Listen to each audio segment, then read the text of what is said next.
क्या राहुल गांधी इस वक्त सरकार पर हावी हो रहे हैं?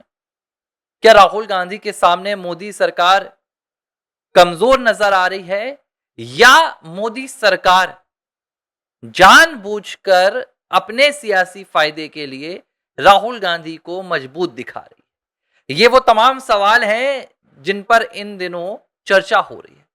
और चर्चा क्यों हो रही है ये आप समझ लीजिए, क्योंकि पिछले एक महीने के भीतर करीब राहुल गांधी 14-15 जुलाई को भारत लौटे थे। राहुल गांधी एक महीने के बाद भारत लौटे थे और राहुल गांधी का कोई अता पता नहीं था। राहुल गांधी किस देश में है इसकी उन्होंने कोई जानकारी नहीं दी। राहुल जब लौटकर भारत आए थे तो उनकी कुछ तस्वीरें वायरल हुई, जिन तस्वीरों में वो एक महिला कुछ बच्चों के साथ नजर आए। इस बीच राहुल गांधी के आय से अधिक संपत्ति का मामला भी सुप्रीम कोर्ट तक पहुंचा। लेकिन बावजूद इसके राहुल गांधी को जिस तरीके से दबाव में होना चाहिए था, राहुल गांधी उसके विपरीत नजर आए। देश में जंतर मंतर में कार्यक्रम चल रहा था, आंदोलन चल रहा था सीजेपी का। उस सीजेपी के आंदोलन की आड़ में राहुल गांधी सीधे कहां चले जाते हैं? प्रधानमंत्री नरेंद्र मोदी के घर के बाहर। प्रधानमंत्री नरेंद्र मोदी के आवास के बाहर जाकर राहुल गांधी धरना देते हैं।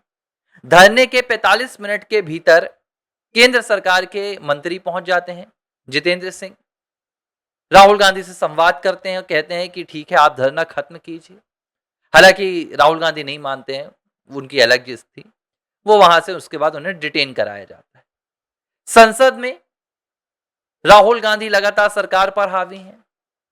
गृह मंत्री को लेकर, प्रधानमंत्री को लेकर अलग अलग माहौल बनाया गया।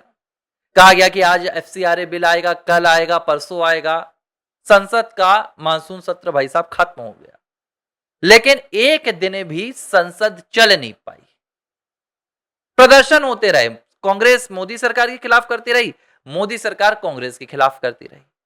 अब कल जो तस्वीर निकल कर आई, सबसे ताजा तरीन, इस तस्वीर में तो राहुल गांधी ने जिस तरीके से अपनी छवि को दिखाया है, इस छवि को देखने के बाद एक बात कोई भी स्पष्ट तौर पर कह देगा कि भाई बहुत मजबूत विपक्ष के नेता हैं। बहुत मजबूत विपक्ष के नेता है कि एक आम लड़का जो प्रोटेस्ट में शामिल था 20 जुलाई को, उसने आरोप लगाया कि उसके ऊपर पैलेट गन चलाई गई है। मामले को लेकर सुप्रीम कोर्ट की बनाई गई समिति, जांच समिति के द्वारा जांच की जा रही है। बावजूद इसके राहुल गांधी उसको लेते हैं अपने साथ, काफिला लेते हैं, कांग्रेस पार्टी के लोगों को बैठाते हैं और सीधे संसद मार्ग थाने पहुंच जाते हैं। डीसीपी दफ्तर के बाहर राहुल गांधी एक छोटे से स्टूल में धरना प्रदर्शन करने लगते हैं। ठीक है, धरना प्रदर्शन होता है, बातचीत होती है कि आप एफआईआर दर्ज करेंगे नहीं करेंगे। पुलिस कहती है कि भाई पहले से जांच चल रही है, तमाम बातचीत होती रही। इस बीच कई तस्वीरें और वीडियो सामने आए। एक वीडियो मैंने देखा जिसमें राहुल गांधी थाने में कह रहे हैं कि ये अमित शाह की तुमने फोटो क्यों लगाई है, डीसीपी से कह रहे हैं। डीसीपी जवाब नहीं दे रहे। राहुल गांधी पूछते हैं कि आपका इंचार्ज कौन है, अमित शाह है क्या? इस वीडियो को खूब शेयर किया जा रहा है कांग्रेसियों के द्वारा। एक तस्वीर में राहुल गांधी मेज को ठोक रहे हैं और कह रहे हैं कि मैं 1-2 दिन नहीं, 10, 15, 20 नहीं, 30 दिन, 6 महीना भी यहीं बैठा रहूंगा, लेकिन जब तक एफआईआर दर्ज नहीं होगी तब तक नहीं जाऊंगा। आखिरकार 6 घंटे की मशक्कत के बाद दिल्ली सरकार झुक जाती है, मतलब दिल्ली की पुलिस झुक जाती है और दिल्ली पुलिस कहती है कि ठीक है राहुल बाबा, आपके कहने पर हम बीएनएस की धारा 118 और 125 के तहत मामला दर्ज कर रहे हैं।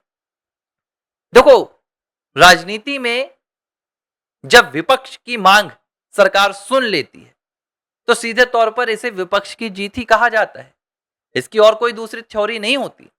लेकिन अचानक वो राहुल गांधी जो एक बयान देते थे तो पूरी बीजेपी की टीम उनके खिलाफ लग जाती थी। राहुल एक कदम उठाते थे तो बीजेपी 10 कदम आगे आकर राहुल को पीछे ढकेल देती थी। गांधी परिवार का काला चिट्ठा सामने निकल आता था, राहुल के काले कारनामे सामने आ जाते थे, अलग अलग थ्योरी सजाती थी।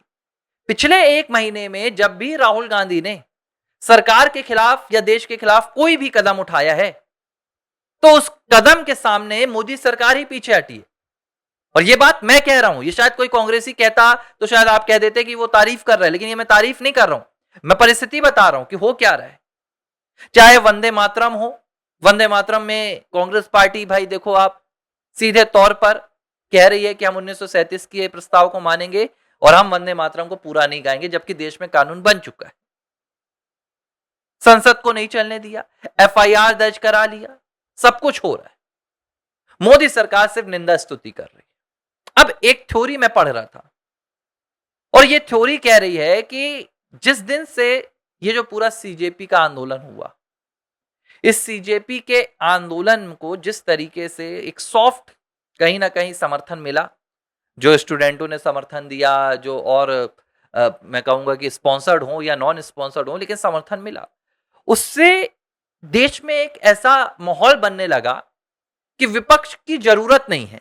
आप इस बात को समझो, जब सीजेपी की जीत हुई, सीजेपी के सामने मोदी सरकार को झुकना पड़ा, तो देश में एक माहौल बना कि जो काम विपक्ष नहीं करवा पाया वो ये सीजेपी करवा दिया। तो इससे क्या हुआ? इससे यह हुआ कि लोगों को एक नया रास्ता मिलता हुआ दिख रहा है, लोगों को एक थर्ड ऑप्शन जो कहते हैं ना कि थर्ड फ्रंट, वो कहीं ना कहीं नजर आ रहा है।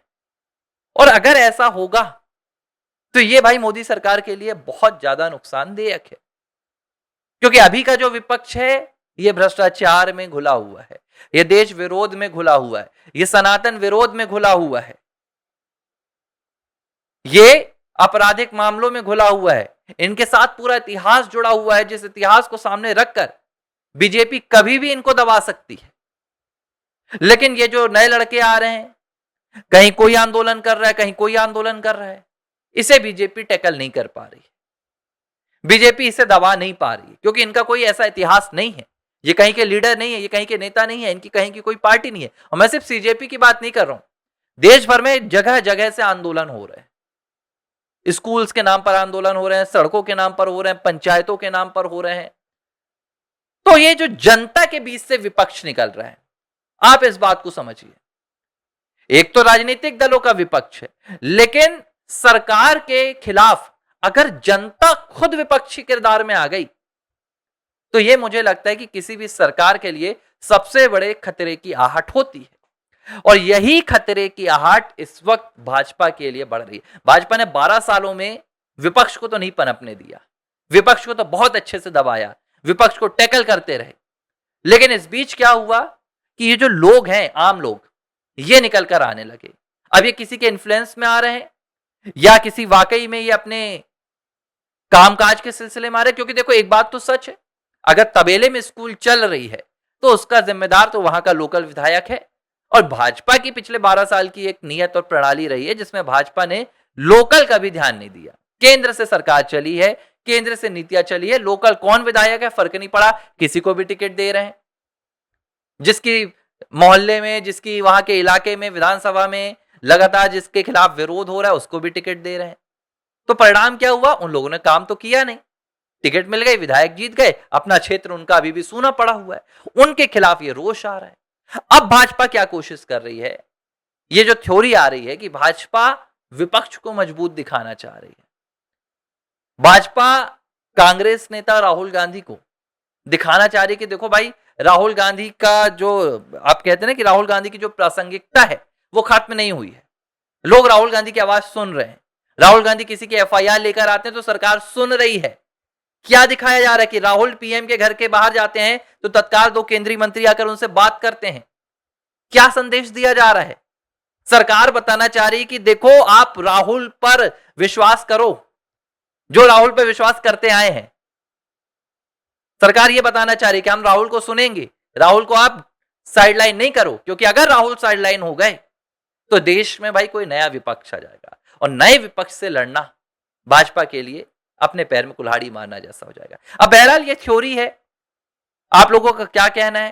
क्या वाकई में सरकार जानबूझकर गांधी परिवार को प्रासंगिक रखना चाहती है अपनी राजनीति बचाए रखने के लिए, या वाकई में गांधी परिवार मजबूत हो गया है? मेरा व्यक्तिगत जो ओपिनियन है, मैं कहीं से भी गांधी परिवार को मजबूत नहीं देख रहा, ना कहीं से कांग्रेस को मजबूत देख रहा हूं, क्योंकि कांग्रेस के खिलाफ इस पूरे देश में माहौल है, कांग्रेस की प्रासंगिकता खत्म हो रही है, और दिल्ली का जंतर मंतर का आंदोलन इसका जीता जागता उदाहरण है। और शायद यही वजह है कि कांग्रेस की प्रासंगिकता को जिंदा रखने के लिए अब राहुल गांधी को मजबूत दिखाया जा रहा है। एबीसी हिंदी न्यूज, आज ही जुड़िए हर खबर के साथ।